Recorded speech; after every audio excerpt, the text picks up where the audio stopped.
용도구역의 종류랑 그 다음에 각각의 지정 목적을 했습니다. 그 다음에 이제 이 용도구역은 누가 지정하냐라는, 누가 지정하냐. 자, 그 전에 보면은 용도구역은 어떻게 지정하죠? 어떻게? 지정하는 절차는 자, 여기 보시면 용도구역을 지정할 때는 일정한 절차를 거쳐서 하는데 그 절차가 계획이고 그 계획이 바로 도시군 관리계획입니다. 그러니까 용도구역을 지정할 때에도 마찬가지로 관리계획으로 합니다. 즉 용도구역을 지정할 때는 관리계획으로 하니까 지정하는 사람은 관리계획의 결정권자가 용도구역을 지정을 합니다. 관리계획 결정권자가. 그래서 관리계획 결정권자를 다시 한번 해보면 관리계획은 원칙은 시, 도, 대도시가 관리계획을 결정을 합니다. 근데 예외적으로 이 관리계획을 국장이 결정하는 경우가 있었죠. 국장이 결정하는 경우, 요거는 시험에 자주 출제가 됩니다. 그래서 다시 한번 해보면 첫 번째는 국장이 입안한 것. 자, 혹시나 기억이 안 나실 것 같으니까 페이지는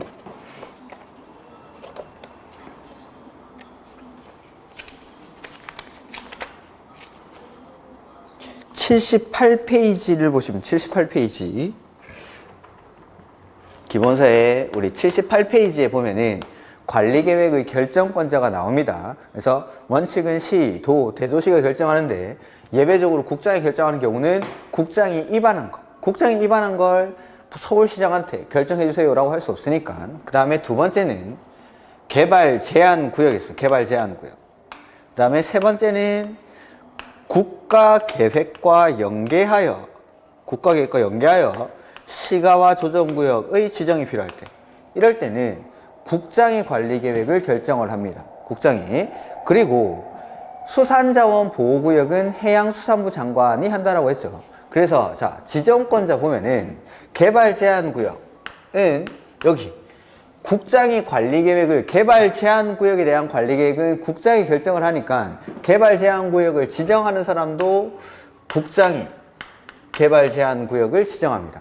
개발제한구역을. 그 다음에 두 번째로 국장이 입안한 거 이건 빼고 다음이 국가계획과 연계해서 시가와 조정구역의 지정이 필요할 때, 이럴 때는 국장이 관리계획을 결정을 하죠. 그래서 여기 시가와 조정구역도 원칙은 따로 있는데 일단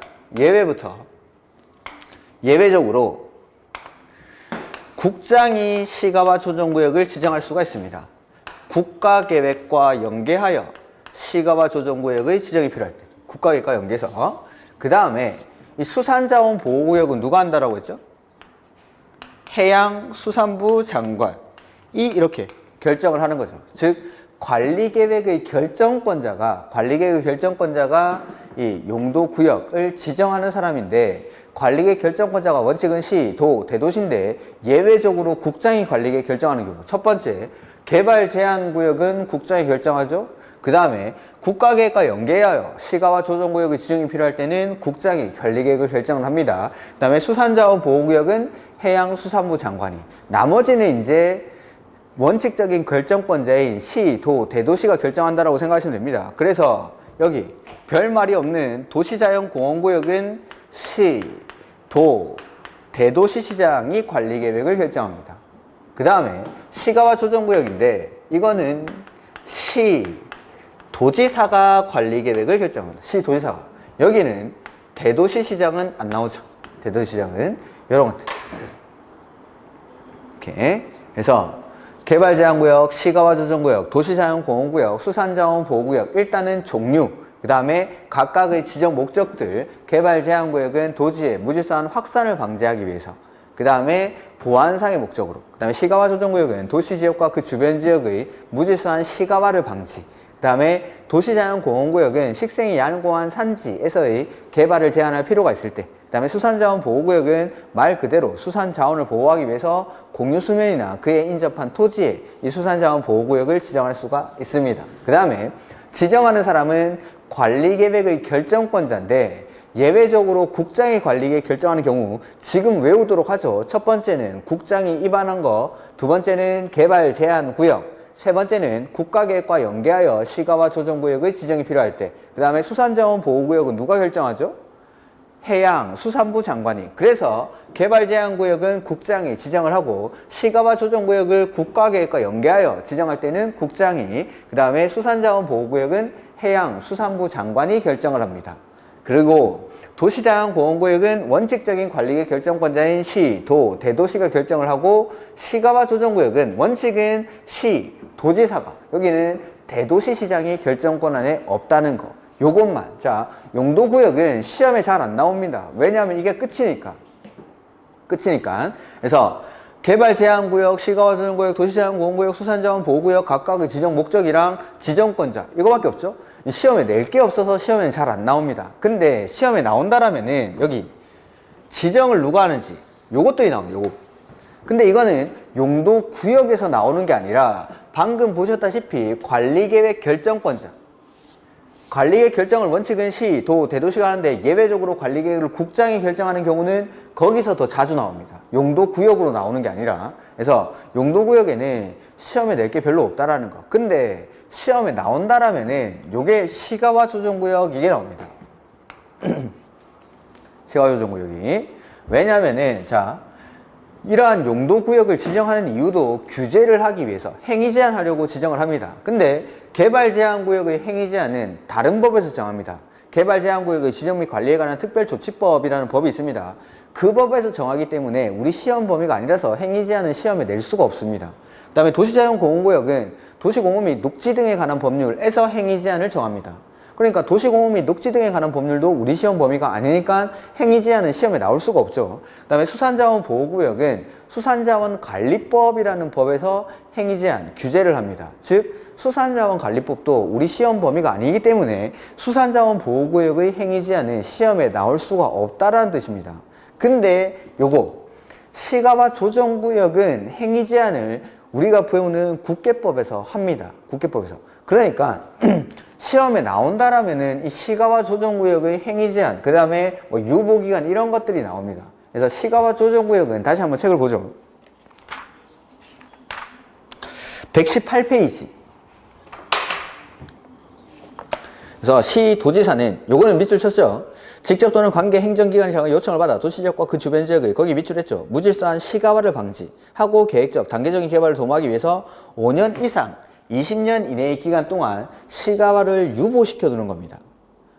다만 그 뒤에 다만 밑줄 국가계획과 연계 밑줄 하시고 국가계획과 연계 하여 시가화 조정구역의 지정 또는 변경이 필요한 경우에는 국장 밑줄 이 직접 시가화 조정구역의 지정 또는 변경을 관리계획으로 결정할 수 있다. 그 다음에 시가화 유보기간이라고 되어 있는데 아까 5년에서 20년 이내의 기간 동안 시가화를 유보시켜 놓는다고 했죠? 그래서 국장 또는 시도지사는 시가화 조정구역의 지정 또는 변경을 하고자 하는 때에는 당의 도시지역과 그 주변 지역의 인구 동태, 토지 이용 상황, 산업 발전 상황 등을 고려해서 관리계획으로 몇 년 동안 유보시킬지를 정합니다. 관리계획으로 정한다 밑줄. 관리계획으로 정해야 한다. 그래서 5년 이상 20년 이내의 기간 안에서 관리계획으로 여러 가지들을 고려해서 얼마 동안 유보시킬지를 정한다라는 거. 그 다음에 2번에 시료. 시가화 조정구역의 지정에 관한 관리계획의 결정은 시가화 유보기간이 끝난 날의 다음날 밑줄. 시가화 유보기간이 끝난 날의 다음날. 자, 앞으로 실효 내지는 해제 이런 말 나오면 항상 따로 나오는 말은 다음날. 실효나 해제 다음날. 이게 무슨 말인지는 제가 개발법에 가서 한번 다 설명을 드릴 겁니다. 개발법에서 환지할 때 한번 설명을 드릴 거니까 일단은 실효나 해제 이런 말 나오면은 다음 날입니다. 이 말이 꼭 나와야 됩니다. 다음 날. 그래서 시가화 조정구역의 지정에 관한 관리계획 결정은 시가화 유보기간이 끝난 날의 다음 날부터 그 효력을 잃는다. 실효된다라는 거죠. 이 경우 뭐 지정권자는 고시를 하여야 한다는 거. 국장이나 시도지사가 지정을 했으니까 해제됐다는 사실, 실효됐다는 사실도 이 사람들, 지정한 사람이 고시를 해줍니다. 이렇게. 그 다음에 지정의 효과해서 행위제한, 즉, 자, 다른 것들, 개발제한구역, 도시자연보호구역, 수산자원보호구역은 각각 개별 법률에서 행위제한을 하는데 요 시가와 조정구역은 행위제한을 국계법에서 하기 때문에 요거는 공부를 하셔야 됩니다. 요거는. 근데 양이 좀 많으니까 3월달로 미루겠습니다. 지금은 용도구역의 종류, 그 다음에 왜 지정하는지, 지정의 목적, 그 다음에 누가 지정하는지, 지정권자까지만. 그래서 시가와 조정구역, 요게 행위 제한이 시험에 나온다라는 거. 용도구역이 조금 어렵게 출제가 되면은 요게 나옵니다. 요게. 자, 요까지가 용도구역입니다. 그 다음에 하나 용도구역이 남았죠. 책을 보시면은 125페이지.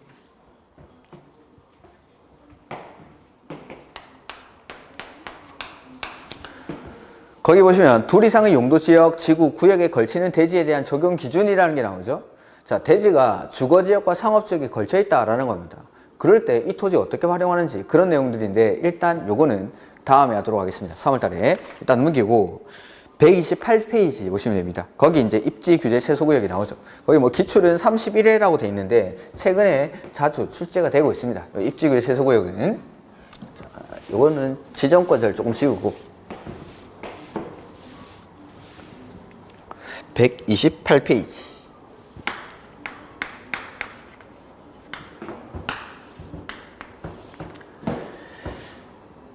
입지 규제 최소 구역입니다. 입지 규제 최소 구역. 자, 입지 규제 최소 구역은 보면 일단은 이렇게 말을 좀 끊어 보겠습니다.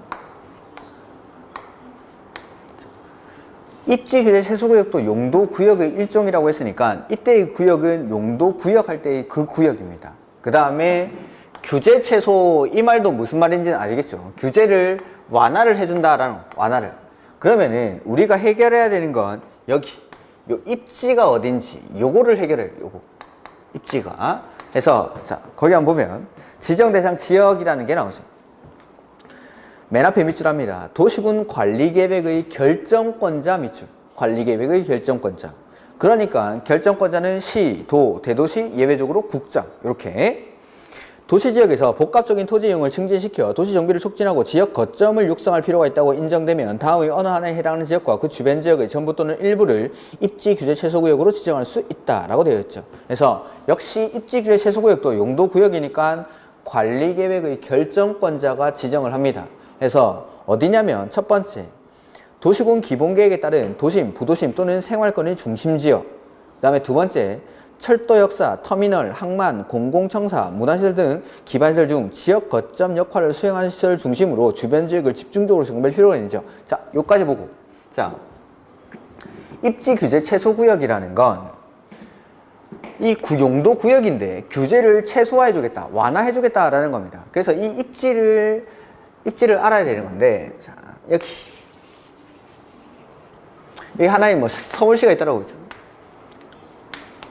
서울시는 도심이 3개입니다. 뭐 종로, 강남, 영등포 이렇게 가지고 3개의 큰 도심이 있고, 그리고 외곽 지역에 가면은 각각의 부도심들이 있죠. 그래서 도심으로부터 이렇게 부도심을 연결하는 겁니다. 이렇게 도로망으로 이렇게 하면서 도시가 이렇게 성장을 해 나가는 거죠. 자, 근데 보면 예전에는 강남, 영등포, 종로 위주로 중심지가 도시 서울시의 거점 역할을 수행하는 곳이 개발이 되어 있다가 이제 도시가 점점 성장을 해 나가는 거죠. 그러면서 이 도시 외곽 지역에 있는 각각의 부도심들이 만들어집니다. 부도심들이. 그래서 도심지를 중심으로 개발이 되어 있다가 이제 도시의 부도심들이 아직 개발되어 있지 않던 토지들을 싹 밀고 부도심을 형성하고, 싹 밀고 부도심 만들고, 물고 부도심 만들고, 밀고 부도심 만들고, 부도심 이렇게 개발을 한 겁니다. 다만 이 서울이라는 도시는 무한정 확장해 나갈 수는 없으니까, 자, 도심이 있고 외곽 지역에 개발되기 전의 토지들을 싹 밀어버리고 부도심을 형성을 했는데, 이제 서울 안에서는 더 이상 싹 밀고 개발할 곳이 없더라는 거죠. 개발되기 이전 상태의 토지가 없습니다. 근데 서울을 개발을 안 할 수가 없으니까 이제 어디를 개발하지? 라고 생각하는 거예요. 어디를 개발하지? 하다 보니까 여기. 예전에 막 40년, 50년 전부터 도시의 중심지 역할을 하던 곳입니다. 지역 거점 역할을 수행하던 곳인데 종로 내지는 뭐 영등포 내지는 강남은 그래도 이제 조금 개발이 되어 있고 지금 최근에 개발됐다라고 가정을 하고, 그래서 종로나 영등포 같은 데 가보니까 너무 오래전에 개발이 되어서 지금은 이 지역이 되게 낙후된 지역으로 바뀌었다라는 거죠. 그러니까 예전 40년, 50년 전부터 이 지역들은 중심지 역할을 하고 있었는데 이러한 지역들은 너무 오래전에 개발이 되다 보니까 지금은 많이 낙후된 지역으로 바뀌었습니다. 해서 이 지역을 다시 개발을 해보자 라는 거죠. 더 이상 도시 외곽 지역은 개발되지 않은 토지가 없으니까. 근데 40년, 50년 전부터 중심지 역할을 하고 개발이 되어 있던 곳인데 지금의 건축 규제를 그대로 갖다 대니까 여기를 개발을 할 수가 없는 겁니다. 여기를. 지금의 건축 규제와 그때의 건축 규제는 너무나 다르다 보니까. 해서 이 지역을 다시 개발하고 싶은데 지금 기준은 예전 기준이랑은 많이 달라졌기 때문에 지금의 잣대를 그대로 가져다 대가지고는 개발을 할 수가 없어서 규제를 완화해 주겠다라는 겁니다. 그렇다면은 이 입지는 한마디로 말하면 구도심입니다. 구도심. 즉 새롭게 개발을 시작하는 곳이 아니라 예전부터 지역 거점 역할을 수행하던 곳인데 지금은 많이 낙후되었고 그 지역을 다시 살리기 위해서 규제를 완화해서 다시 한번 살려보자. 이런 것이 입지 규제 최소구역. 그래서 지금 읽고 있던 그 박스는 여기입니다. 구도심 내지는 뭐 원도심 이렇게 부르죠. 그래서 도시군 기본계획에 따른 도심, 종로, 영등포 이런데, 영등포. 그 다음에 부도심 중에서도 오래전에 개발됐던 곳, 요런 곳들에다가 규제를 완화해서 다시 살려보자. 그 다음에 철도 역사, 터미널, 항만, 공공청사, 뭐 그 영등포역이라든지 요런데 오래된 철도 역사 주변 아니면은 뭐 터미널, 고속버스 터미널 주변 요런데 항만, 공공청사, 문화시설 등 그 지역이 기차역이라든지 버스 터미널들은 사람들이 왔다 갔다 하다 보니까 사람의 왕래가 많다 보니까 예전부터 중심지 역할을 하던 곳입니다. 근데 이 지역이 지금은 많이 낙후가 되었고 그걸 한번 다시 살려보자라는 거죠.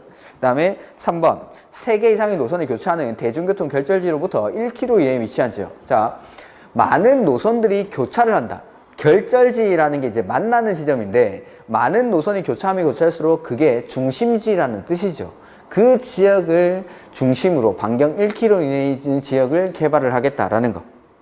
네 번째, 도시 및 주거환경 정비법에 따른 노후 불량 건축물이 밀집한 주거지역 또는 공업지역으로 정비가 시급한 지역. 노후 불량 건축물이 위치한 오래전에 개발이 되어 있다 이 말이죠.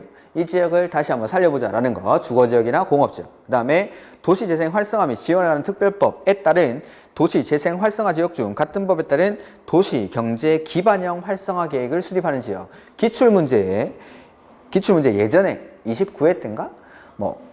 도시경제 기반형이 아니라 근린재생형 이렇게 나온 적이 있습니다. 근데 아까 박스 위에 보면은 지역 거점을 육성하기 위해서 이걸 지정하는 겁니다.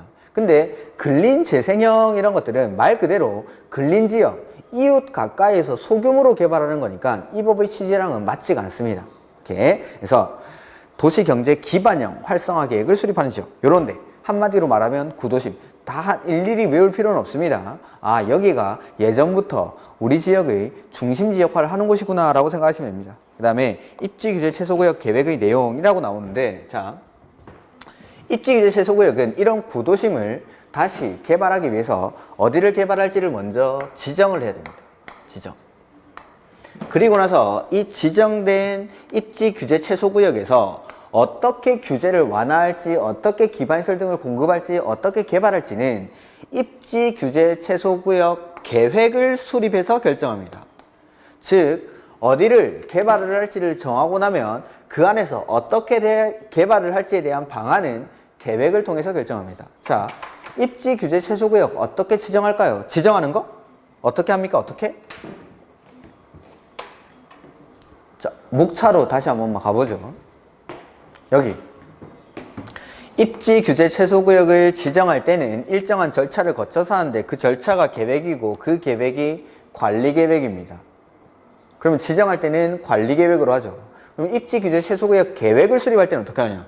입지규제 최소구역 계획을 수립할 때도 일정한 절차를 거쳐서 하는데 그 절차가 계획이고 그 계획이 관리계획입니다. 즉 지정하는 것도 관리계획으로 하고 계획 수립하는 것도 관리계획으로 합니다. 그래서 이쪽에 와보시면 지정할 때 N은 관리계획으로 하니까 절차가 입안하고 결정, 고시라는 절차를 거쳐서 입지규제 최소구역을 지정을 합니다. 그 다음에 입지규제 최소구역 계획을 수립할 때도 입안하고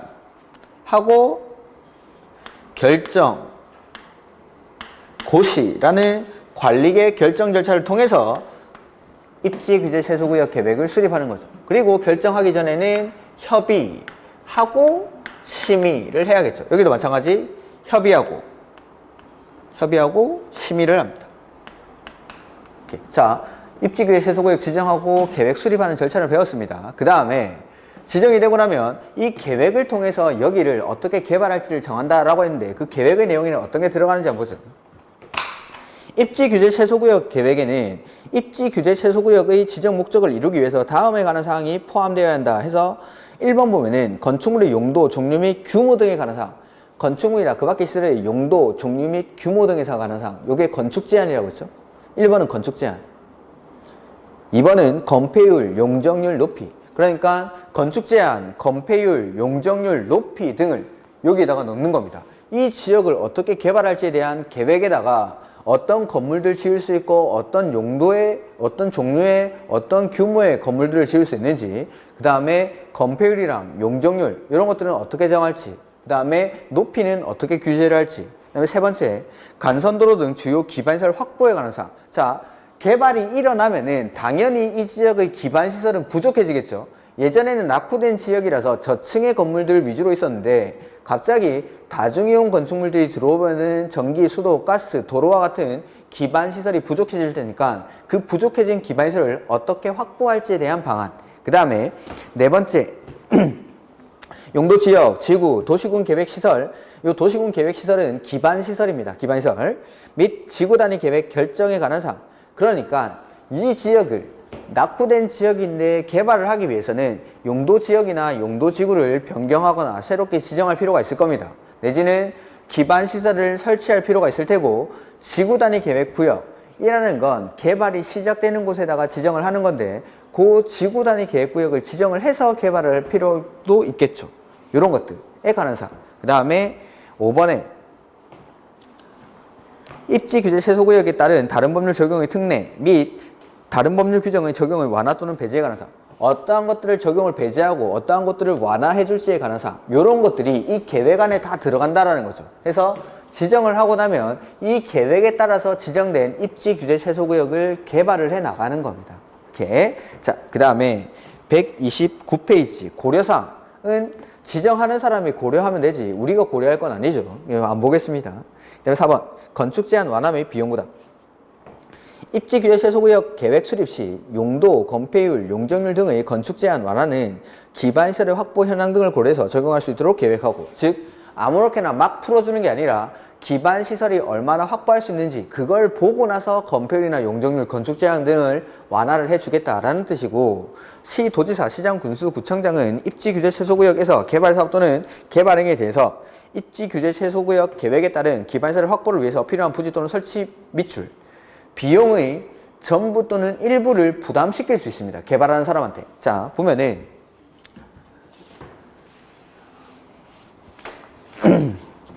서울시에서 일정한 이 구도심을 입지규제 최소구역으로 지정을 한 거죠.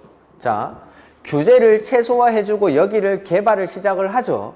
개발을 시작을 하면은 이 지역의 토지 가격은 올라갈까요? 떨어질까요? 규제를 완화해주면서 입지규제 최소구역이 지정이 되면 여기 개발하겠다는 뜻이죠. 토지 가격이 올라가겠죠. 그러니까 이 안에서 입지규제 최소구역이 지정되는 바람에 원래는 개발을 할 수 없었을 텐데 이게 지정되는 바람에 개발을 할 수 있게 된 사람들, 이런 사람들은 토지 가격이 올라가고 이익을 취할 테니까 이 안에서 필요한 기반시설을 확보하기 위해서 돈을 좀 내라는 겁니다. 그래서 비용의 전부 또는 일부를 개발하는 사람에게 부담시킬 수 있다. 다만 자, 토지 가격이 올라가는데 1억 올랐습니다. 근데 기반시설 설치 비용으로 3억 내랍니다. 개발할까요? 안 할까요? 안 하죠. 안 하죠. 그러니까 토지 가치 상승분을 초과하지 않는 범위 안에서 설치 비용을 전부 또는 일부를 부담시킬 수 있다. 해서 이 경우 기반시설의 부지 또는 설치 비용의 부담은 건축 제한 완화에 따른 밑줄 토지 가치 상승분 가로 띄워놓고를 초과하지 아니하도록. 이렇게.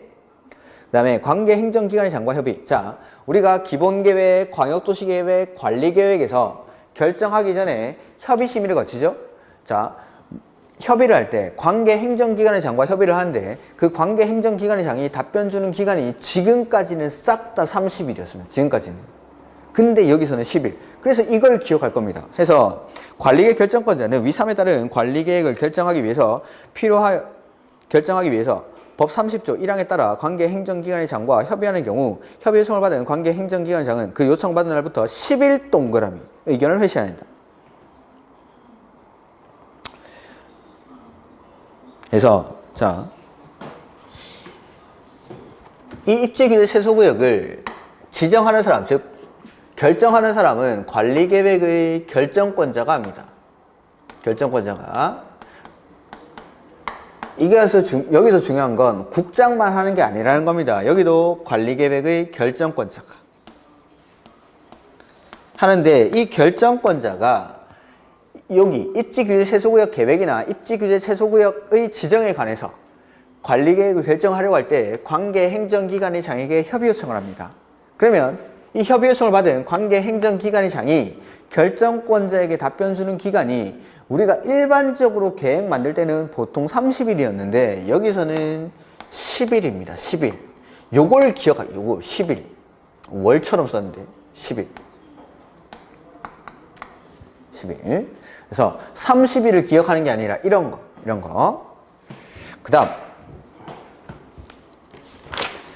도시군 관리계 결정 의제 제한 등인데 가로 1번에 다른 법률에서 관리계 결정을 의제하고 있는 경우에도 밑줄 이 법에 따르지 아니하고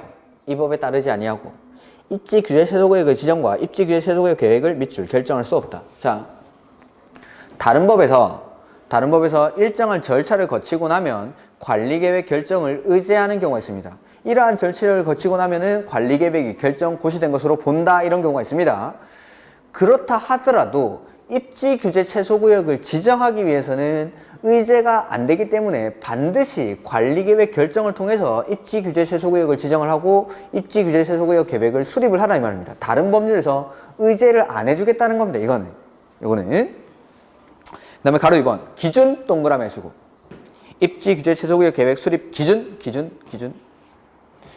누가 정하죠?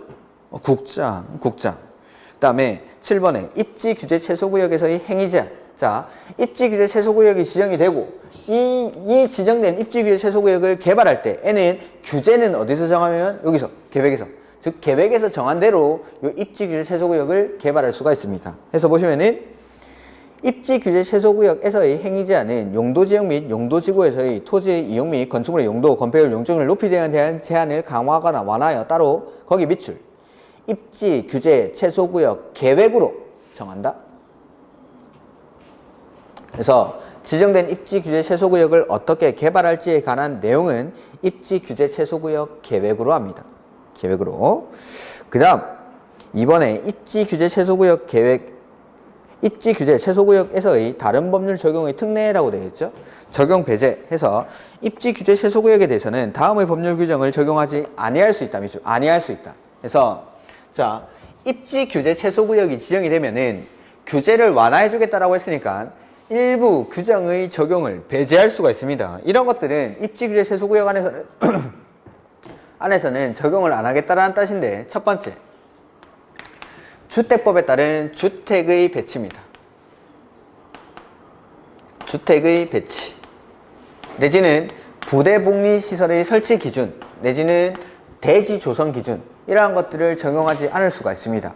주택의 배치. 예전에는 동을 막 일렬로 쭉 줄을 세우고 이랬는데 이러한 주택의 배치에 대해서 적용을 안 할 수가 있다. 그 다음에 두 번째는 주차장법에 따른 부설주차장 설치 기준입니다. 오래된 시내에 갔을 때 가장 문제가 되는 게 주차하는 겁니다. 주차하는 거. 오래된 시가지에 가면. 그러니까 시내에 나가면은 주차장들이 되게 많죠? 그게 예전에 개발된 그런 지역들에는 주차장이 예전에는 차가 지금처럼 많지 않았기 때문에 지금과 같은 주차대 수를 확보하지는 않습니다. 그러다 보니까 주차장이 부족해서 그 옆에 가면은 사설, 이 주차장들이 되게 많이 성업을 하고 있죠. 그런 것들. 이 주차장 설치 기준을 적용을 하지 않겠답니다. 없던 주차장을 막 땅을 파가지고 만들어낼 수는 없으니까. 그 다음에 세 번째는 문화예술진흥법에 따른 미술작품의 설치랑 미술작품의 설치. 자, 이게 뭐냐면은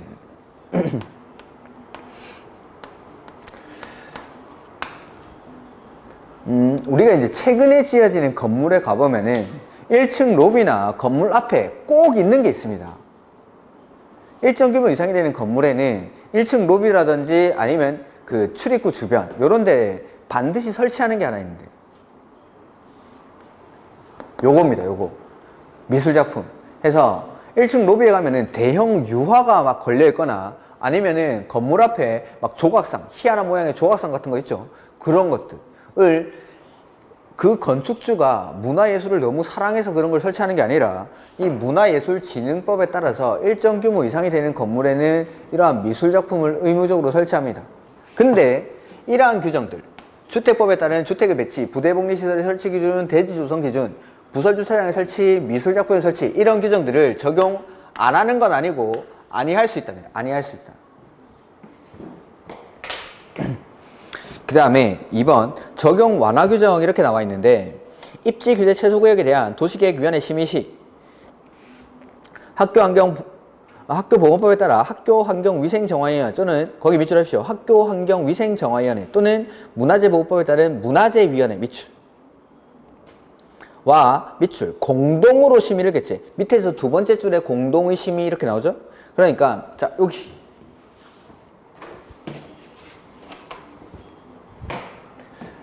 입지 규제 최소구역 계획에 관한 관리계획 결정을 할 때 심의는 우리가 항상 심의는 도시계획위원회의 심의를 거쳤죠.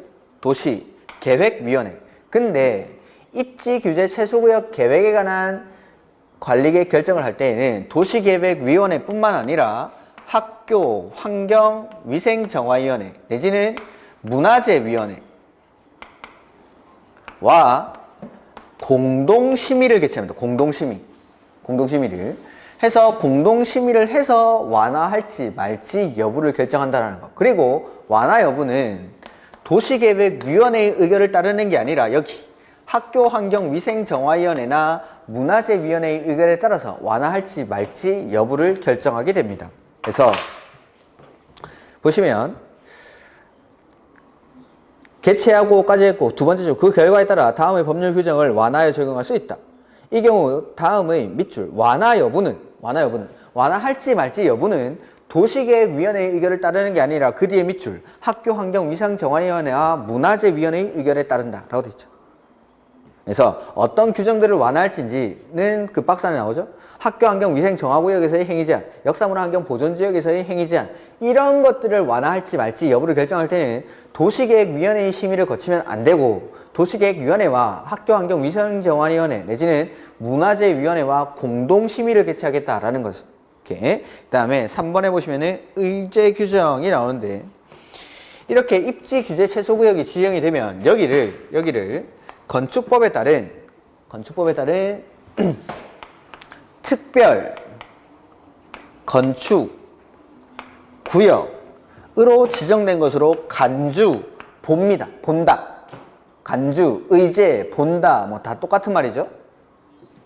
이렇게. 그래서 가로 1번에 입지 규제 최소구역으로 지정된 지역은 건축법에 따른 밑줄 특별 건축구역 밑줄 하시고 맨 끝에 본다. 그 다음에 가로 2번은 됐습니다. 요게 입지규제 최소구역입니다. 그래서 용도구역의 마지막에 다섯 번째 입지규제 최소구역인데 여기는 내용이 조금 있죠. 그래서 요 입지규제 최소구역을 최근에는 조금 활용을 하려고 많이 하고 있습니다. 그래서 요것들이 이제 최근에 시험에 많이 나오고 있는데 보면은 입지규제 최소구역이라는 건 용도구역의 일정으로 규제를 완화를 해주는데 거기가 어디냐면 구도심입니다. 예전에 개발이 되어 있던 곳. 그래서 어디를 개발할지 지정을 하고 어떻게 개발할지는 계획에서 정합니다. 지정할 때도 관리계획으로, 계획 만들 때도 관리계획으로 하는데 자, 입지규제 최소구역의 지정이나 입지규제 최소구역 계획에 관한 관리계획 결정 시 협의 요청을 받은 관계 행정기관의 장이 답변 주는 기간, 이런 것들은 10일입니다. 10일. 그 다음에 지정하는 사람, 입지규제 최소구역을 지정하는 사람, 입지규제 최소구역 계획을 수립하는 사람 싹 다 결정권자. 그 다음에 지정을 하면은 일부 규정을 적용하지 않을 수가 있습니다. 첫 번째가 주택법에 따른 주택의 배치, 부대복리시설의 설치 기준, 대지 조성 기준, 그 다음에 부설 주차장의 설치, 그 다음에 미술작품 설치, 이런 규정을 적용 안 하는 거 아니고 아니할 수 있다. 그 다음에 입지규제 최소구역이 지정이 되면 여기를 특별 건축구역으로 지정된 것으로 본다. 간주를 합니다. 그리고 나머지 입지규제 최소구역 계획에 따라 행위 제한을 완화할지 말지 여부를 결정할 때는 도시계획위원회뿐만 아니라 학교환경위생정화위원회나 문화재위원회와 공동심의를 개최하고 그 결과에 따라 완화 여부를 결정합니다. 그리고 완화할지 말지 여부는 도시계획위원회의 의결을 따르는 게 아니라 이 사람들, 학교환경위생정화위원회나 문화재위원회의 의결에 따라서 완화 여부를 결정합니다. 그 다음에 아까 여기 입지규제 최소구역 계획에 들어갈 수 있는 사항들이 있었죠. 지정 대상 지역이 나왔으니까 아무래도 앞으로 나온다면은 요 계획의 내용이 나올 텐데 아마 31회 때 요게 나왔습니다. 이게 제가 요 계획의 내용은 나올 수도 있다라고 했으니까 좀 보고 가십시오라고 했는데 요 계획의 내용이 나왔죠. 그래서 건축 제한, 건폐율, 용적률, 높이, 그 다음에 주요 기반시설의 확보에 관한 사항, 그 다음에 용도 지역이나 용도 지구 내지는 도시군 계획 시설, 지구 단위 계획에 관한 사항 등 이런 것들 필요할 때 이런 것들이 들어갈 수 있다라는 겁니다. 이게 용도 구역입니다. 그 다음에 132페이지 보시면은 지구 단위 계획이라는 게 나오죠. 지구 단위 계획. 우리가 이제 여기 목차에 보시면은 용도 지역, 지구, 구역 했죠. 그 다음에 입지 규제 최소 구역 했고, 그 다음에 개발 사업이나 정비 사업에 관해서는 도시개발법이랑 정비법에서 배웁니다. 그 다음에 3번 안 했죠. 기반시설. 저는 원래는 요 기반시설부터 하는데 지금 저희가 직접 보고 있는 게 아니기 때문에 혹시나 헷갈리실까봐 책의 순서대로 그대로 진도로 나가겠습니다. 지금 하려는 게 요 5번입니다. 5번. 그래서 요 지구단위 계획 요거 보도록 하죠. 132페이지 지구단위 계획의 의라는 게 나오죠. 지구단위 계획이란 밑줄 합니다. 도시군 계획 수립 대상 지역 밑줄 하시고 일부 동그라미 에 대해서 토지 이용을 합리화하고 그 기능을 증진시키며 미관을 개선하고 양호한 환경을 확보하며 그 지역을 체계적 계획적으로 관리하기 위해서 수립하는 관리 계획을 말한다 라고 되어 있죠. 그 다음에 뭐 지구단위 계획구역의 연역, 기능 이런 것들은 잠 안 오실 때 한번 읽어보시고. 그래서 지구단위 계획이라는 건데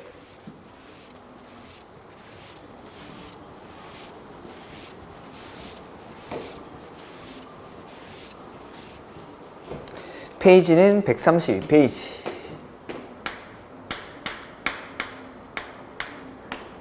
지구 단위 계획.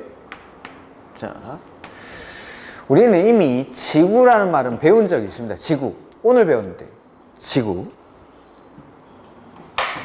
요거 용도 지구 할 때. 자, 지역이 가장 넓은 개념이죠. 지역이 가장 넓은 개념이라서 용도 지역은 관할 토지 전부를 대상으로 지정을 하는데 지구나 구역은 지역보다 좁은 개념이라서 관할 토지 일부에다가 지정을 한다고 했습니다. 그래서 지금 방금 의에서 밑줄 친 부분 도시군 계획 수립 대상 지역. 자, 도시군 계획 수립 대상 지역이 어디죠? 다르게 물어볼까요? 도시군 계획은 어디서 만듭니까? 이렇게. 그게 도시군 계획 수립 대상 지역은 어디입니까? 이 말이랑 똑같은 말이죠. 도시군 계획은 어디서 만듭니까? 도시군 계획 수립 대상 지역은 어디입니까? 똑같은 말. 자, 여기 도시군 계획은 어디서 만든다라고 했죠? 관할에서. 이 관할이 특, 광, 시, 군이었죠. 그게 도시군 계획 수립 대상 지역입니다. 즉 지구라는 건 관할을 말하는 관할. 특, 광, 시, 군, 즉 도시군 계획 수립 대상 지역의 지구는 전부입니까? 일부입니까? 일부. 지역보다 좁은 개념이니까 일부. 대해서 수립하는 관리계획이다 이 말입니다. 이게 지구 단위 계획입니다. 즉 지구니까 도시군 계획 수립 대상 지역, 다른 말로 특광시군, 관할구역의 일부에 대해서 수립하는 관리계획, 이걸 지구 단위 계획이라고 합니다. 목적은 그 밑에 써져 있었죠. 첫 번째, 토지 이용을 합리화합니다. 두 번째는 기능을 증진시키고, 세 번째는 미관을 개선하고, 그 다음에 네 번째는 양호한 환경을 확보하기 위해서 수립하는 관리계획이다 이 말이죠. 그래서 토지 이용을 합리화하고, 기능을 증진시키고, 미관을 개선하고, 양호한 환경을 확보하고. 토지 이용을 합리화하면 기능이 올라갑니다. 그리고 토지 이용을 합리화해서 기능이 올라가면은 훨씬 더 다른 지역보다는 미관이 예쁘게 되겠죠. 예쁘게 미관이 개선되고, 그 다음에 토지 이용을 합리화하고 기능을 증진시켜서 미관을 개선하면 양호한 환경이 확보가 될 겁니다. 이게 뭐 네 가지나 써져 있지만 다 똑같은 말입니다. 다 똑같은 말. 즉 한마디로 잘해보자 이 말. 잘해보자.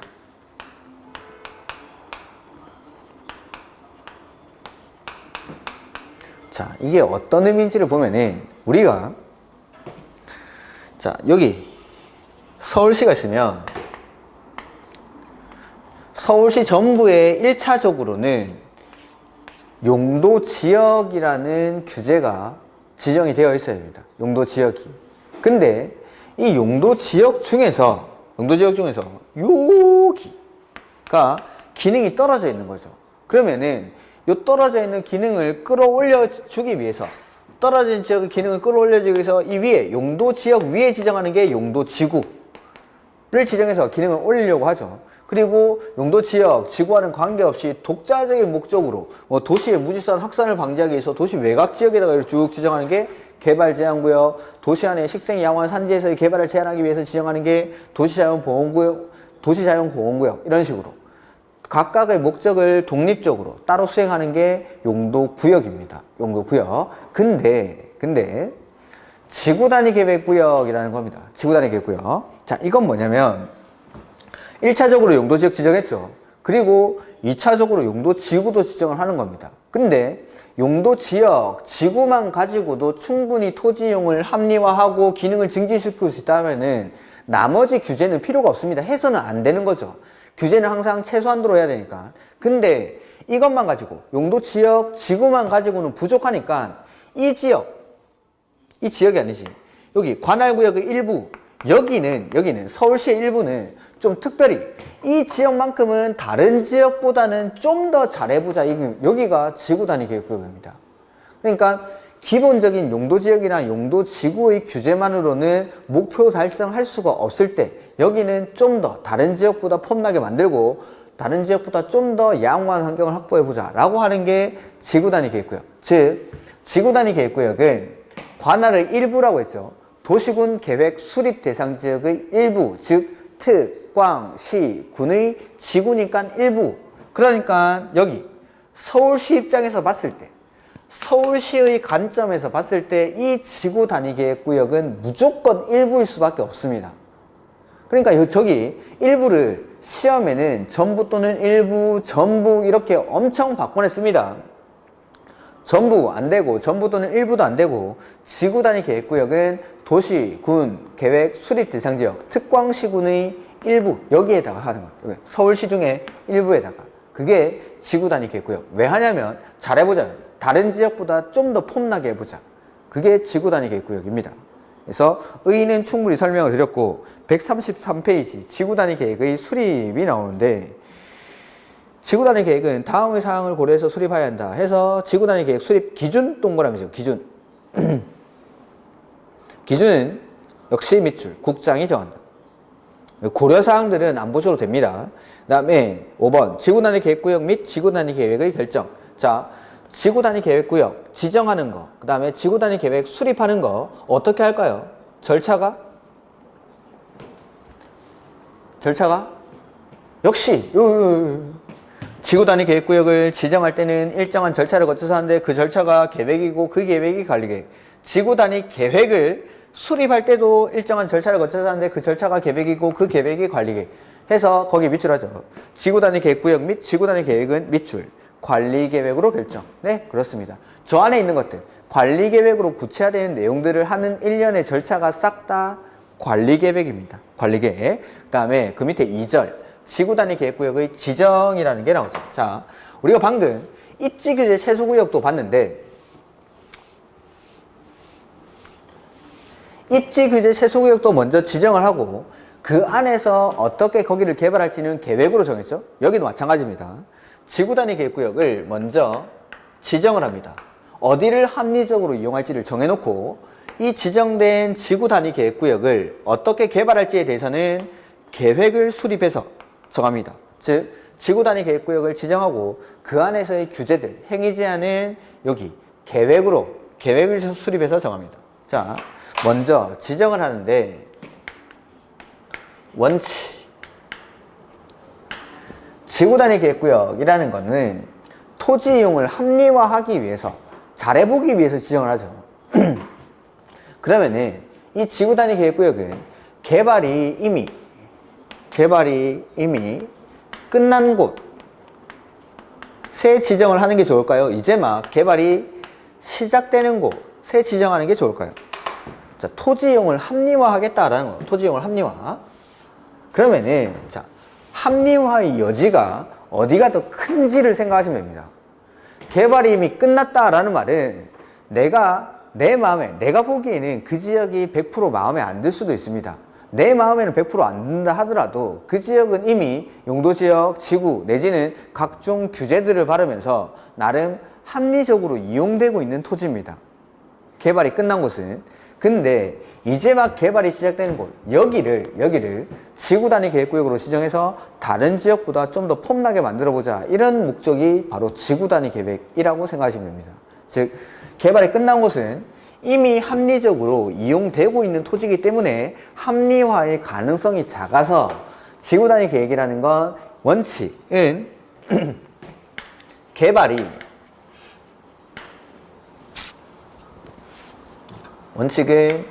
개발이 시작되는 곳에다가 지정합니다. 시작되는 곳. 이렇게 개발이 시작되는 곳의 전부를 지구 단위 계획구역으로 지정할 수도 있고 또는 일부를 지정할 수도 있습니다. 원칙은 하여야 한다가 아니라 할 수 있다가 원칙. 할 수 있다. 이렇게. 지구 단위 계획구역은 원칙은 개발이 시작되는 곳의 전부 또는 일부를 지정할 수 있다가 원칙. 이렇게 해서 이렇게 하는 겁니다. 여기 보면은 전부 또는 일부라는 게 나오죠. 그리고 아까 지구 단위 계획의 정의에서는 관할의 일부, 즉 도시군 계획 수립 대상 지역의 일부라고 말씀을 드렸죠. 그래서 저 일부를 전부 또는 일부 내지는 전부 이렇게 많이 바꿔내는 겁니다. 이게 무슨 말인지를 한번 보면은 자, 여기 서울시가 있었죠. 서울시 중에서 지구 단위 계획. 자, 서울시 입장에서 봤을 때 지구 단위 계획구역은 일부입니다. 관할이 서울시, 특, 광, 시, 군의 일부에 대해서 지구 단위 계획구역을 지정을 하겠다라는 거죠. 근데 이 일부가 어디냐면 개발이 끝난 곳이 아니라 이제 막 개발이 시작되는 곳. 개발이 시작되는 곳. 자, 뭐 만약에 예를 들자면은 여기를 재개발구역, 재건축구역으로 지정을 하는 거죠. 재개발, 재건축구역으로 지정하면 그 지역 싹 허물어버리고 새로 아파트 짓겠죠? 거기가 바로 개발이 시작되는 곳입니다. 즉, 밖에 나가보면은 중장부들이 왔다 갔다 하고 이제 막 공사하느라고 먼지가 폴폴 날리고 그런 곳이 지구 단위 계획구역으로 지정될 수 있는 지역입니다. 자, 이 지역을 좀 확대를 해보죠. 여기. 재개발구역을 지정을 했습니다. 그러면은 이 개발이 시작되는 곳, 이곳은 이 개발이 시작되는 곳 전부를 토지 이용을 합리화하기 위해서 지구 단위 계획구역으로 지정할 수도 있다라는 겁니다. 자, 여기는, 자, 요거는 서울시 입장에서 봤을 때 지구 단위 계획구역인데 요 지역을 확장을 하는 거죠. 이 지역은 개발이 시작되는 곳. 그 개발이 시작되는 곳이 재개발구역이라고 해보죠. 이 재개발구역 전부를 토지 이용을 합리화하기 위해서 지구 단위 계획구역을 지정할 수도 있지만 여기 이 지역 중에서 여기는 그냥 일반적인 아파트 짓겠답니다. 그닥 합리화의 여지가 크지가 않은 거죠. 그럼 여기는 일반적인 아파트가 들어오는데 요 빨간색 부분 여기만 재개발 구역 중에서 여기만 서울시에 랜드마크를 한번 만들어 보자라는 겁니다. 인공 호수도 조성을 하고 막 아파트도 좀 폼나는 커튼 원룩 뭐 그런 거 하나 지어가지고 이렇게 해보는 거죠. 이 지역은 합리화의 여지가 그렇게 크지 않을 때는 그냥 지구 단위 계획구역으로 지정하지 않고 그냥 재개발 사업을 하는 거고, 이 재개발 구역 중에서 합리화하고 싶은 여기만 지정할 수도 있다라는 거. 해서 재개발 구역은 전부를 지구 단위 계획구역으로 지정할 수도 있고 일부를 지정할 수도 있다라는 거. 요 뜻입니다. 자, 지구 단위 계획구역은 관할, 즉 특광시군 입장에서 봤을 때는 무조건 일부.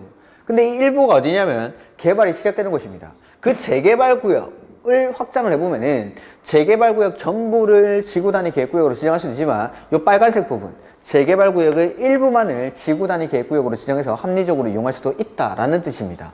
이렇게 그래서 원칙은 개발이 시작되는 곳들의 전부 또는 일부를 지구 단위 계획구역으로 지정할 수 있다가 원칙. 보시죠. 133페이지 맨 위에 국장, 시도지사, 시장, 군수, 밑줄. 지구 단위 계획구역의 임의적 지정 이렇게 되죠. 국장, 시도지사, 시장, 군수는 다음의 어느 하나에 해당하는 지역의 전부 또는 일부 밑줄에 대해서 지구 단위 계획구역을 지정, 밑줄 할 수 있다. 그래서 원칙은 개발이 시작되는 곳의 전부 또는 일부를 지정할 수 있다 해서 밑에 나오는 거 요게 싹 다 개발이 시작되는 곳이라고 생각하시면 됩니다. 1번의 용도지구 빼놓고 나머지 한번 읽어보겠습니다. 개발구역, 도시개발구역, 신도시 만드는 곳이죠. 그 다음에 정비구역, 재개발, 재건축하는데, 그 다음 택지개발지구, 대지조성산업지구, 그 다음에 산업단지와 준산업단지, 관광단지와 관광특구, 그 다음에 8번 개발제한구역, 도시자연공원구역, 시가와 조정구역 또는 공원. 개발제한구역, 도시자연공원구역, 시가와 조정구역, 공원 이런 곳은 개발을 시작하는 곳입니까? 개발을 못하는 곳입니까? 개발을 못하는 곳이죠. 근데 거기서 뭐 되죠? 끝에? 해제이죠. 그 다음에 녹지지역. 자, 도시지역은 주거지역, 상업지역, 공업지역, 녹지지역 이렇게 세분을 하는데 그 중에서 가장 개발이 안 되는 곳이 녹지지역에서 개발이 되는 용도지역인 주거지역, 상업지역, 공업지역으로 변경이 되는 겁니다. 그러니까 이제 개발이 시작이 되겠죠. 요런 것들까지. 그 다음에 그 밑에 9번, 10번 이런 것들 참고로 보시면 보지도 마십시오. 그냥 보지 마시고. 이렇게 이런 것들이 그냥 개발이 시작되는 곳이구나 라는 느낌만 가지도록 읽어만 두십시오. 도시개발구역, 정비구역, 택지개발지구, 대지조성사업지구, 산업단지와 준산업단지, 관광단지와 관광특구, 개발제한구역, 시가와 조정구역, 공원, 도시자연공원구역에서 해제되는 구역, 그 다음에 녹지지역에서 주거지역, 상업지역, 공업지역으로 변경되는 지역, 요런데 이런 곳을 개발이 시작되는 곳이다 라고 생각하시면 됩니다. 외우는 거 아닙니다. 이건 외우는 거 아니고. 그 다음에 1번에 용도지구가 있는데 1번에 앞에 페이지 지금까지 나왔던 것들이랑 결합해서 설명을 드리죠. 여기 관할 토지가 있으면 1차적으로 관할 토지 전부에 용도 지역을 지정을 합니다. 근데 이 부분 용도 지역 중에 이 부분의 기능이 떨어져 있으면은 그 위에다가 용도 지구를 지정을 한다라고 했죠. 자, 1번 용도 지구를 지정했음에도 기능이 안 올라가면 2번 용도 지구를 지정을 합니다. 그 다음에 이래도 안 올라가면 3번 용도지구 이렇게. 자, 용도지구는 2개고 3개고 중복해서 지정을 할 수가 있으니까 이렇게 지정을 한 거죠. 자, 근데 일반인들이 이 토지를 활용한다라고 가정을 해보는 거죠. 이 토지를 활용을 한다고 가정을 해보면은 일단 용도 지역에 따른 행위 제한을 확인을 해야 됩니다. 근데 이것뿐만 아니라 용도 지구가 하나, 둘, 3개 1번 체크, 2번 체크, 3번 체크하고 여기에다가 내가 원하는 건물을 지을 수 있구나 라는 걸 판단을 해야 됩니다. 일반인들이 판단을 하기에는 거의 불가능에 가까운 거죠. 그리고 용도 지역뿐만 아니라 용도 지구가 이렇게 3개씩이나 지정이 돼 있으면은 행위 제한이 너무 복잡한 겁니다. 너무 복잡하죠. 그래서 자, 기존에는 이 토지의 규제를 용도 지구를 3개를 지정을 해서 규제를 했었는데 말하는 겁니다. 야 이거 너무 복잡하다. 용도지구가 3개나 지정이 되어 있으니까 무슨 용도지구고 어떻게 쓰는지 도무지 알 수가 없으니까 이거 좀 단순하게 바꿔달라는 겁니다. 해서 이렇게 용도지구에다가 용도지구를 기존의 용도지구를 폐지해버리고 이 용도지구를 지구단위계획구역 이렇게 지정합니다. 그러면은 예전에는 용도지구 3개로 규제를 하다가 지금은 지구단위계획구역 하나로 지정을 하는 거죠. 그리고 여기 쓰지만 지구단위계획구역이 지정되면 이 안에서 행위제한 규제는 요거 지구단위계획으로 합니다.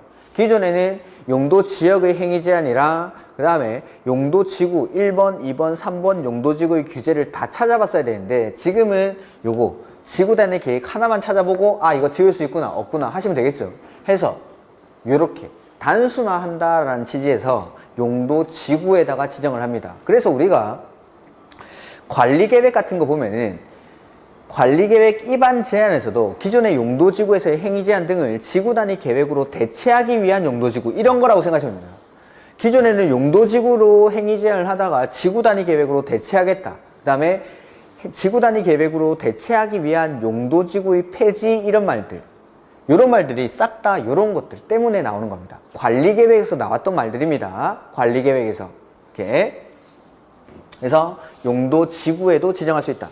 그 다음에 용도지구 말고 방금 읽었던 거 도시개발구역, 택지개발지구, 경제자유구역, 정비구역, 공공주택지구, 도청이전, 신도시 이건 아니구나.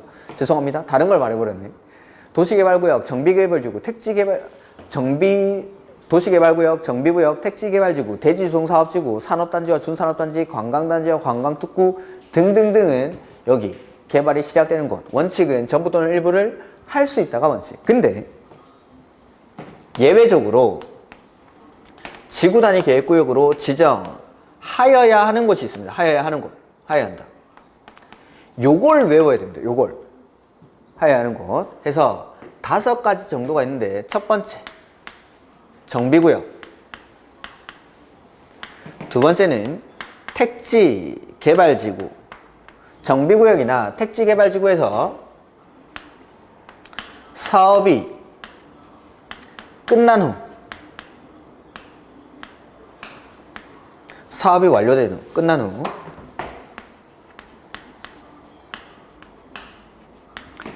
(10년이) 경과한 지역입니다. 사업이 완료된 후 10년이 경과. 그 다음에 세 번째 공원이나 시가화 조정구역에서 해제되거나 다섯 번째는 녹지지역에서 용도지역이 주거지역, 상업지역, 공업지역으로 변경되는 지역인데 이러한 곳들 3번, 4번, 5번의 면적이 30만 제곱미터 이상인 곳. 이러한 곳들은 지구단위 계획구역으로 지정하여야 한답니다. 그러니까 임의적 지정 대상을 외우는 게 아니라 이걸 외워야 돼요. 이걸. 그래서 표시를 한번 해보죠. 134페이지 2번에 지구단위 계획구역의 의무적 지정해서 국장, 시도지사, 시장 군수는 다음의 어느 안에 해당하는 지역은 지구단위 계획구역으로 지정 밑줄 하여야 한답니다. 하여야 한다. 다만 관계 법률에 따라 그 지역의 토지이용과 건축에 관한 수립이 되어 있는 경우에는 그러하지 않는다. 이건 참고로. 그래서 다음의 지역에서 시행되는 거기 사업이 끝난 후라는 글자 있죠. 사업이 끝난 후 이거는 박스를 넣으십시오. 사업이 끝난 후. 제가 표시하는 대로 해야 됩니다. 사업이 끝난 후 10년 동그라미 해서 정비구역 밑줄 택지개발지구 밑줄. 그래서 정비구역이나 택지개발지구에서 사업이 끝난 후 이거 박스라고 했습니다. 사업이 끝난 후 10년이 경과하죠. 그 다음에 이번에 체계적, 계획적, 개발 또는 관리가 필요한 지역으로서 그 면적이 30만 제곱미터 밑줄. 그래서 1번에 시가와 조정구역 또는 공원에서 해제되는 지역 밑줄. 여기 있죠. 3번, 4번에 시가와 조정구역이나 공원에서 해제되는 지역 중에 면적이 30만 제곱미터 이상이죠. 그 다음에 옆에 페이지 동그라미 2번에 다만 이 안에 일단 놔두십시오. 녹지 지역에서 요거 녹지 지역에서 주거지역, 상업지역, 공업지역으로 변경되는 지역 중 면적이 30만 제곱미터 이상의 지역. 이렇게 해서 요거는 외울 겁니다. 요거는 우리 학원을 거의 대학교처럼 다니시는 분들 있죠. 3년, 4년씩. 그 집에 초등학생 아들이 있습니다. 초등학생 아들이. 엄마가 학원을 막 3년, 4년씩 다니니까 초등학생 아들이 보기에도 너무 깝깝한 거죠. 그래서 그 아들이 엄마 내가 한번 해볼게 라고 나섭니다. 내가 한번 해볼게. 그 아들 이름이 뭐냐면 정택입니다. 정택이. 정택이가 엄마 내가 한번 해볼게 라고 하는 거죠. 그 정택이 몇 살이냐면 초등학생이니까 10살입니다. 10살. 정택이는 10살. 정택이 10살. 근데 이 정택이가 공부를 시작했는데 다른 건 다 하겠는데 한 과목이 되게 어렵습니다. 그게 공시법이죠. 공시법. 그래서 이 정택이는 10살인데 공시법 교수님만 보면 NO! 하는 NO! 정택 공시 NO! 그래서 엄마가 물어보는 거죠. 정택아 너는 왜 공시법 교수님을 그렇게 싫어해? 라고 하니까 정택이가 공시법 점수가 30점이래요. 30점. 그래서 정택이는 10살이고 공시법 점수는 30법. 그래서 정택 공시 공시법 교수님만 보면 NO! 이렇게 NO. 정택 공시 NO? 정택이 몇 살이죠? 10살. 공시법 점수가 30번. 30점. 30번이 아니라 30점. 그래서 정택이는 공시법 교수님만 보면 NO! 이렇게 하면 NO! 이렇게 NO! 이렇게. 정택이 공시 NO! 이렇게. 그래서 요거는 암기를 하셔야 됩니다. 외우셔야 됩니다. 그래서 지문에 시험에 어떻게 나오냐면은 다음 중 지구 단위 계획에 관한 설명으로 옳은 것은 틀린 것은 이렇게 나오는데 지정할 수 있다 내지는 하여야 한다 이렇게 나옵니다. 지문이. 그러면 맨 끝에 할 수 있다 이럴 때는 요 앞에 나오는 지역들이 있을 겁니다. 그 지역이 개발이 되는 곳인지 안 되는 곳인지 그걸 판단하는 겁니다.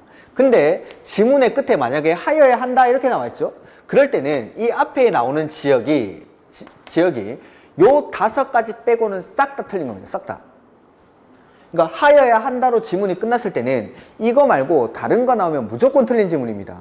무조건. 그래서 할 수 있다 이렇게 나올 때는 여기가 개발이 시작되는 곳인지 아닌지, 그 다음에 하여야 한다 이렇게 나왔을 때는 요거 5개인지 아닌지, 요거 아니면 하여야 한다 할 때는 다 틀린 지문입니다.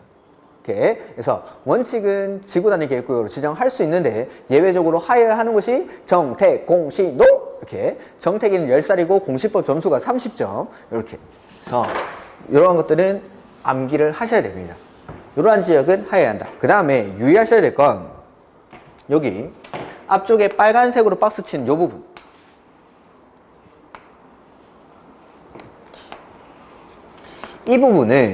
이 부분은 아까 우리가 임의적 지정 대상에서 할 수 있는 지역에서 나왔던 개발이 시작되는 곳입니다.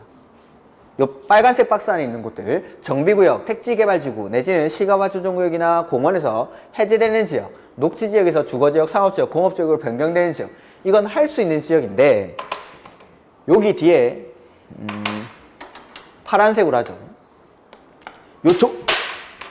파란색 조건이 붙죠.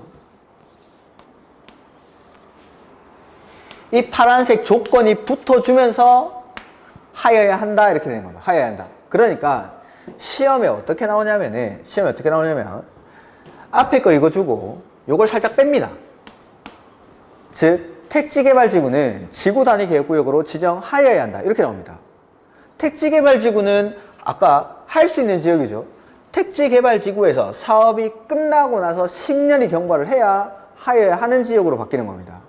하여야 하는 지역으로. 그러니까 그냥 택지개발지구가 하여야 하는 지역이 아니라 택지개발지구에서 사업이 완료된 후 10년이 경과를 해야 하여야 한다. 그 다음에 공원에서 해제되는 지역은 지구단위 계획구역으로 지정하여야 한다. 아니죠. 공원에서 해제되는 지역 중 면적이 30만 제곱미터 이상이어야 합니다. 그러니까 정택, 공시, 노만 외우고 간 사람들은 이거 빠뜨리고 내버리면은 정택이 나왔네? 정택이 나왔네? 바로 체크하죠. 틀립니다. 그래서 앞에 있는 지역 정비구역이나 택지개발지구는 개발이 시작되는 곳입니다. 요 빨간색 박스에 있는 거. 근데 그 뒤에 이러한 임의적 지정 대상 지역에 이러한 요건, 파란색 박스에 있는 요건이 붙어줘야 하여야 한다. 이렇게 바뀐다는 거죠. 하여야 한다. 그래서 요 박스를 빼고 내는 게 요새 추세입니다. 그 다음에 하나 더. 정태기가 10살이라는 건 부동산학과 교수님들도 다 압니다. 어디 대학교 가가지고 부동산학과 앞에 가서 교수님 앞에 지나가죠. 그러면은 교수님 정태기가 몇 살입니까? 하면은 10살인 거 다 압니다. 그래서 이제 10년을 내는 게 아니라 요거 사업이 끝난 후 요걸 냅니다. 사업이 끝난 후 10년이 경과인데 이걸 정비구역 택지개발지구가 지정고시 된 후 10년이 경과 이렇게 됩니다. 지정된 후가 아닙니다. 지정된 후가 아니라 사업이 끝난 후. 사업이 끝난 후. 그래서 이런 것들 좀 유의를 하셔야 됩니다. 워낙에 시험에 많이 나오는 거니까. 아까 저 앞에 기출 표시가 있었는데 20, 21, 24, 25, 26, 27, 28, 29, 30, 31회 때 특이하게 안 나오는데 이건 매해 나오는 겁니다. 지구단위 계획은. 지구단위 계획은 무조건 나오는 거니까 이런 것들 반드시 나온다라고 생각하시면 됩니다. 이렇게. 그래서 원칙은 지구단위 계획구역은 개발이 시작되는 곳에 전부 또는 일부에다가 지정을 할 수 있다가 원칙. 할 수 있다. 그 개발이 시작되는 곳들은 외우는 거 아닙니다. 외우는 거 아니고. 근데 하여야 하는 곳이 5군데. 정, 태, 공, 시, 노. 정택이 몇 살이죠? 10살. 10살.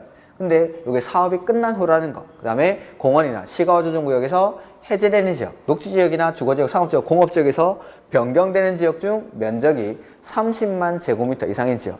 이런 곳은 지구단위 계획구역으로 지정을 하여야 한다라는 거. 하여야 한다. 그래서 지정에서는 일단 시험에 가장 많이 나온 건 하여야 하는 지역, 할 수 있는 지역. 이거 구분하는 게 낫습니다.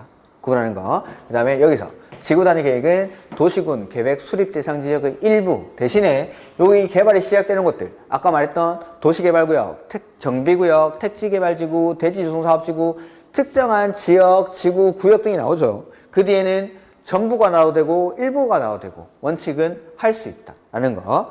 이런 것들이 지구단위 계획구역의 지정이라는 거. 지정. 근데 의무제시까지 했고 135페이지 보시면은 도시지역 외의 지역에서의 지구단위 계획구역의 지정이라는 게 나오죠. 자, 이렇게 토지 이용을 합리화하는 지역은 도시지역에만 있냐라는 겁니다.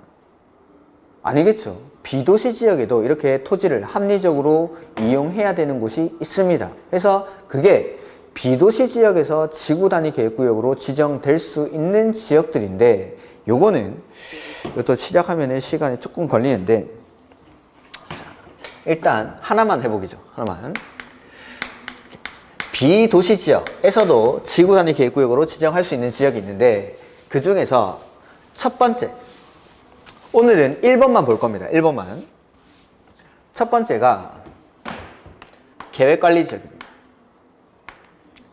그러니까 비도시 지역이라 하면은 도시지역 빼고 나머지 관리, 농림, 자연환경 보전지역을 말합니다. 관리, 농림, 자연환경 보전지역. 그 중에서 지구단위 계획구역이라는 건 개발이 시작되는 곳, 이제 막 개발이 일어나는 곳을 지정을 하는 거니까 가장 개발이 될 것 같은 곳, 거기가 계획관리지역입니다. 두 번째, 용도지구에도 지정을 할 수가 있습니다. 용도지구에도. 자, 아까 배웠던 용도지구를 제가 9가지를 쭉 읽을 건데 그 중에서 가장 개발이 될 것 같은 곳에서 스페이스바, 스톱을 누르십시오. 경관지구, 고도지구, 방화지구, 방제지구, 보호지구, 취락지구, 개발진흥지구 눌렀습니까? 거기 개발진흥지구. 그 다음에 특정용도제한지구, 복합용도지구. 즉 두 번째는 개발진흥지구에다가 지구단위 계획구역을 지정할 수가 있습니다. 비도시 지역 중에. 그 다음에 세 번째는 기존의 용도지구에서의 행위제한 등을 아까 했죠. 지구단위 계획으로 대체하기 위한 지역. 요런데 이 세 군데에다가 지정할 수가 있습니다. 일단은 이 제목들부터 해서 135페이지 도시지역 외의 지역 밑줄 하시고 지구단위 계획구역으로 지정하려는 경우에는 다음의 어느 하나에 해당해야 한다 해서 1번 지정하려는 구역 거기 밑줄 합니다. 면적의 100분의 50 이상이 계획관리지역. 여기까지 밑줄. 면적의 100분의 50 이상이 계획관리지역. 그 다음에 다음 페이지 거기 2번에 보시면은 개발진흥지구라고 되어 있죠. 박스 밑에 중간쯤에 개발진흥지구 밑줄. 그 다음에 3번에 쭉 밑줄, 제목을 다 밑줄합니다. 용도지구를 폐지하고 그 용도지구에서의 행위제한 등을 지구단위 계획으로 대체. 자, 비도시 지역의 지구 단위 계획구역으로 지정할 수 있는 곳은 크게 세 군데 있습니다. 지금 보시는 거. 첫 번째, 계획관리지역. 두 번째는 개발진흥지구. 세 번째는 기존의 용도지구를 폐지하고 그 용도지구에서의 행위 제한 등을 지구 단위 계획으로 대체하기 위한 지역. 요 제목이라도 일단은 기억하십시오. 제목이라도. 첫 번째 계획관리지역. 비도시 지역 중에 가장 개발이 되는 곳인 계획관리지역. 두 번째는 개발진흥지구. 그 다음에 세 번째는 용도지구를 폐지하고 그 용도지구에서의 행위 제한 등을 지구 단위 계획으로 대체하기 위한 지역. 이렇게 세 군데에다가 지구 단위 계획구역을 지정할 수 있습니다. 그 중에서 자, 계획관리지역의 지구 단위 계획구역을 지정할 때 N은 첫 번째, 이 계획관리지역이 차지하는 비중은 50% 이상이어야 하고 나머지 용도지역은 생산관리나 보전관리 지역이어야 합니다.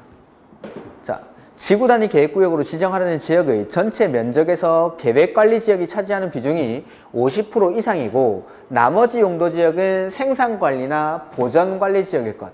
이걸 요건으로 합니다. 이게 첫 번째. 그 다음에 이 보전관리지역의 차지하는 면적이 있는데 그거는 3월 달에 하겠습니다. 그 다음에 이렇게 계획관리지역의 지구 단위 계획구역을 지정하려고 할 때 첫 번째, 면적 요건입니다. 면적 요건은 자, 아파트나 연립주택 건설 계획 이러한 것들이 포함이 되어 있을 때 N은 30만 제곱미터 이상이어야 합니다. 근데 아파트나 연립주택 건설 계획이 포함된 경우로서 여기에 첫 번째, 수도권의 자연 보전 권역, 자연환경 보전 지역이 아닙니다. 수도권 정비 계획법에 따른 자연 보전 권역이거나 두 번째, 초등학교 용지가 확보되어 있을 때 이럴 때는 면적이 10만 제곱미터 이상이면 됩니다. 근데 이것들 말고 그 외에 아무런 조건이 안 붙죠. 그럴 때는 3만 제곱미터 이상이면 지구 단위 계획구역을 지정할 수가 있습니다. 그러니까 원칙적으로 계획관리지역의 지구 단위 계획구역을 지정할 때는 3만 이상이면 됩니다. 3만 이상. 3만 이상이면 되는데 만약에 아파트나 연립주택 건설 계획이 포함된 경우에는 30만. 그 다음에 아파트나 연립주택 건설 계획이 포함된 경우로서 수도권의 자연 보전 권역이거나 초등학교 용지가 확보되어 있을 때는 10만, 즉 3만, 30만, 10만, 3만, 30만, 10만. 이게 지정하기 위한 면적 요건. 그 다음에 두 번째는 기반시설을 공급할 수 있어야 하고 세 번째는 주변의 자연환경이나 경관, 미관 등을 해치지 아니하고 문화재, 훼손의 우려가 없을 것. 이걸 계획관리지역에 지정하기 위한 요건이라고 합니다. 상세한 요건들은 몇 가지 더 있는데 일단은 요것만 하겠습니다. 오늘은 자 보시면은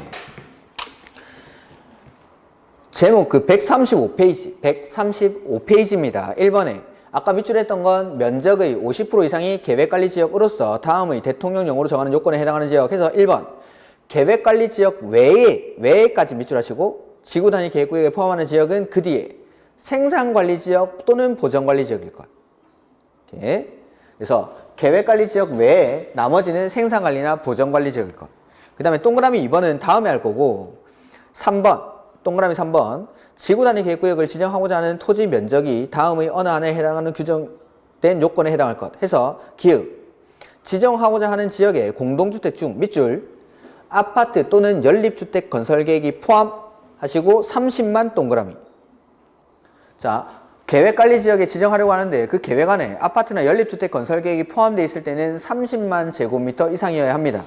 그 다음에 136페이지 넘어오셔가지고 니은에 나머지는 지금 보지 마십시오. 나머지는 지정하고자 하는 지역에 공동주택 중 아파트 또는 연립주택 건설 계획이 포함되는 경우로서 다음의 어느 하나에 해당하는 경우에는 10만 동그라미 해서 아파트나 연립주택 건설 계획이 포함된 경우로서 첫 번째는 수도권의 자연보전 권역 밑줄 거기 박스 안에 A 자연보전 권역 그다음 B는 지구 단위 계획구역 안의 밑줄 초등학교 용지를 확보 관할 교육청의 동의를 받은 경우인데 그냥 초등학교 용지 확보 요까지만.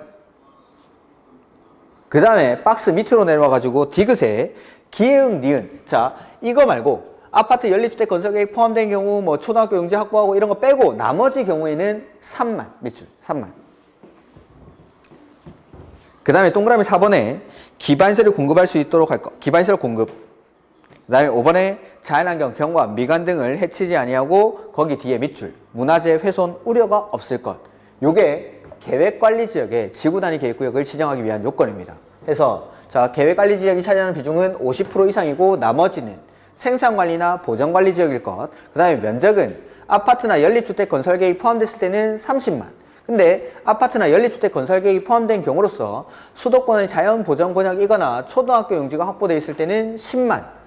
이거 말고 나머지 경우에는 3만 이상이면 지정할 수 있다. 그 다음에 기반시설 공급이 가능해야 되고 문화재 훼손 우려가 없을 것. 이러할 때 계획관리지역의 지구단위 계획구역을 지정할 수가 있습니다. 그 다음에 개발진행지구나 나머지 요건들은 제가 3월 달에 하도록 하겠습니다. 오늘은 여기까지. 자, 지정하는 것까지 한 겁니다. 다음 주에 오시면은 지구 단위 계획의 수립부터 할 겁니다. 자, 수고 많으셨고 항상 외우라고 했던 것들은 복습을 하시면서 따라오셔야 됩니다. 항상 건강 관리 잘 하시고 다음 주에 뵙도록 하겠습니다. 수고하셨습니다.